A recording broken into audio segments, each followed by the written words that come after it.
Amigos regentes, a paz do Senhor Jesus para vocês, tomara que todo mundo esteja bem. Eu sou Elinadab Alves e quero te desejar boas-vindas ao canal Regentes Excelentes. No vídeo de hoje eu vou te mostrar qual é o caminho que você deve percorrer todas as vezes que você identificar a necessidade de recursos financeiros para executar alguma coisa aí no seu conjunto. Então não saia daí, é logo depois da vinheta. Até já!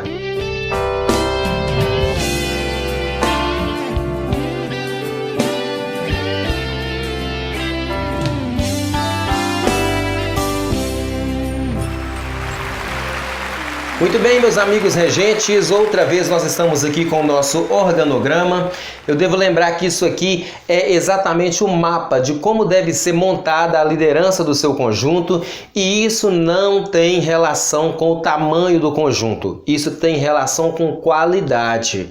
Portanto, se o seu conjunto tem 6 irmãs ou se ele tem 354 jovens, ela é capaz de atender esse conjunto em todas as suas necessidades. Mas vamos lá. O que eu quero te mostrar aqui hoje é como é que você deve proceder na hora em que você identificar a necessidade de algum investimento, a necessidade de alguma aquisição aí no seu conjunto, como é que você deve proceder. Já está claro aqui na montagem da nossa liderança que nós temos o pastor da igreja, nós temos o primeiro coordenador e o segundo coordenador do conjunto, nós temos o primeiro tesoureiro e temos o segundo tesoureiro, e com essas pessoas aqui já é possível você conseguir resolver algumas questões aí dentro do seu conjunto. Como é que se faz isso?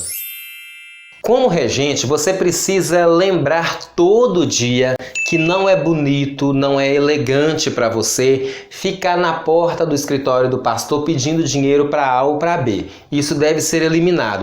Se esse discurso então acontece nos corredores da igreja, enquanto você vai cumprimentar o pastor com a paz do Senhor e você já aproveita para pedir alguma coisa, totalmente fora de cogitação isso. Então, se você tem essa prática, eu sugiro que você elimine isso imediatamente. O pastor inclusive agradece. Pegando um gancho nisso e dando uma ampliada, você precisa se lembrar também que não é bonito e nem elegante para você ficar atrás do tesoureiro pedindo A ou B. Isso também deve ser eliminado. O tesoureiro do seu conjunto, ele não tem poder de decisão. Ele não determina onde é que vai gastar, como é que vai. Não, ele também segue um plano. E se ele segue um plano, não é você como regente que vai atrapalhar esse plano. Amém? Diante disso, estando você plenamente consciente desses fatos, resta você se organizar dentro dessa estrutura e ir no ponto certo. Todas as vezes que você, como regente, no exercício dessa função, se deparar com a necessidade de aquisição de um material, se deparar com a necessidade de algum tipo de investimento, imediatamente você precisa se lembrar que dentro dessa estrutura, dentro dessa liderança,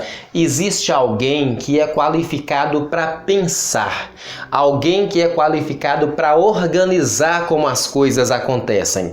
E essa pessoa é o coordenador. Embora alguns pastores digam que não precisa desse negócio de coordenador, eu espero que cada vez isso fique mais claro para você. E a clareza começa exatamente nesse momento. A função de um regente é conduzir um coro, é ensinar pessoas a cantarem, é motivar pessoas a cantarem, a produção dessa arte. Se na sua liderança não tiver a figura do coordenador, quem terá que fazer esse papel é você. Todas as vezes que você precisa desfocar da sua função, precisa parar de falar sobre canções, sobre ensaios, sobre essas questões, para ir desenvolver planos para conseguir outros resultados, o seu aqui fica prejudicado. Não cabe a você ter que articular planos dentro do seu conjunto, como é que as coisas vão acontecer em situações que não dizem respeito ao louvor. Por isso é importante sim que o seu conjunto tenha um coordenador. Vou te dar um exemplo na prática. Imagine que você aí no seu conjunto identificou que tem 6 irmãs no seu conjunto que não tem pastas, não tem condição de comprar, é da sua área. Como é que você resolve isso? Vai lá no pastor e vai pedir 6 pastas? Claro que não. O pastor já montou a liderança do conjunto para ele não ter que se preocupar com essas questões. E aí, você vai logo ao tesoureiro e fala para ele que tem 6 pessoas no seu conjunto precisando de pastas e que você precisa de um dinheiro para isso? Também não, porque o tesoureiro não tem o poder para resolver essa situação para você. O correto, então, é você sair daqui de onde você está. Futuramente vocês vão perceber que os regentes ficam nessa posição.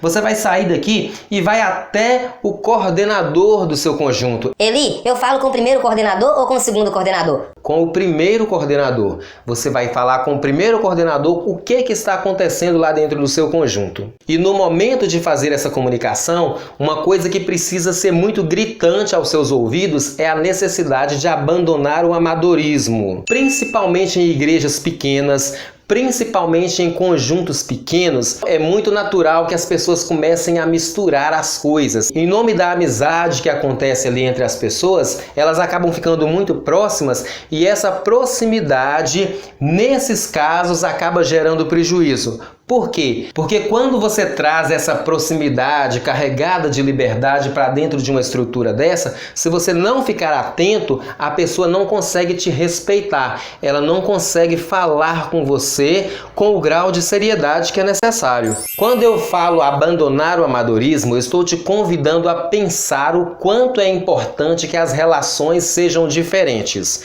Imagine que nós temos a irmã Regina, que é regente, e nós temos a irmã Cordélia, que é coordenadora.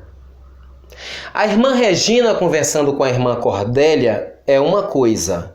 A regente conversando com a coordenadora precisa ser outra coisa. É muito importante que essa diferença seja estabelecida. A irmã Regina pode perfeitamente encontrar a irmã Cordélia no corredor da igreja ou na calçada da igreja e bater um papo, ao passo que a regente Regina com a coordenadora Cordélia jamais podem se encontrar no corredor da igreja e tentarem resolver um problema. Isso não é saudável, isso não é legal. Vou ser insistente e vou dar mais um exemplo.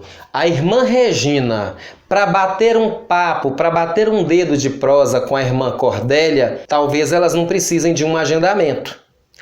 A regente Regina, para resolver uma questão com a coordenadora Cordélia, precisam se organizar, precisam se agendar para falar sobre esse assunto. Se essa diferencinha básica não acontecer, pode ter certeza que quando regente e coordenadora se encontrarem, o que vai prevalecer é uma relação de amizade. E nesse caso, o que precisa prevalecer é uma relação de líderes, é uma relação de liderança. É essa relação que precisa prevalecer. Então, se você é regente e é você que está precisando de outra parte dessa liderança, tenha esse cuidado. Não misture essa relação de amizade com essa relação de liderança. Se você fizer essa mistura, o que vai prevalecer é a relação de amizade. E se o que está prevalecendo é diferente do que o que precisa, é muito provável que você não vá atingir o seu resultado, não porque o que você está pleiteando é sem sentido. É porque ao fazer isso, a pessoa que está aqui não consegue te enxergar como líder. Ele vai querer te enxergar como amigo. E não funciona. Quando eu falo que você precisa abandonar o amadorismo numa situação dessa, não é só na hora de convocar para a conversa, não. É na hora de conversar também. Se você que é regente conseguiu marcar uma reunião com a coordenadora do seu conjunto para falar a respeito do assunto pastas, lembra que eram 6 irmãs que estavam sem pastas lá no conjunto. Só que quando chegou lá, em vez de o assunto circular em torno das 6 pastas, aquilo virou um grande bate-papo de comadres, então você ficou totalmente desacreditada, não como amiga, desacreditada como líder. Então, para que você tenha êxito nesse processo, é muito importante que você tenha foco. A reunião foi marcada não para um bate-papo, foi para você encontrar uma solução para um problema, para um desafio. Ah, Eli, mas a reunião foi tão boa e a coordenadora do meu conjunto é tão gente boa que com 5 minutos ela aprovou e estava tudo certo. Maravilha! Encerra a conversa, despeça na paz do Senhor e vai embora. Outro dia, a irmã Regina se encontra para bater papo com a irmã Cordélia, porque hoje o assunto era entre uma regente e uma coordenadora. Eu sei que fazer essa distinção em alguns lugares lugares é um tanto desafiador. Tem gente que é muito amigo. Eu fico observando, por exemplo, aqui na minha igreja, no círculo de oração, por exemplo, a coordenadora é minha mãe, a regente é a minha irmã. Se elas se encontrarem para conversar e não conseguirem separar essas relações, já imaginou que angu de caroço que vira? Então você, como regente, precisa organizar isso direitinho. Você precisa ter um plano. Esse plano não pode ser mental, ele tem que ter papel, ele tem que ter caneta, e isso não pode ser resolvido na calçada da igreja, não pode ser resolvido no cantinho. Essas questões todas precisam ser resolvidas numa conversa que é agendada, que é organizada e que tem cara de líder para líder. Grave uma coisa: se isso não for observado à risca até Jesus voltar, é muito provável que você terá problemas e mais problemas aí para frente. Combinado?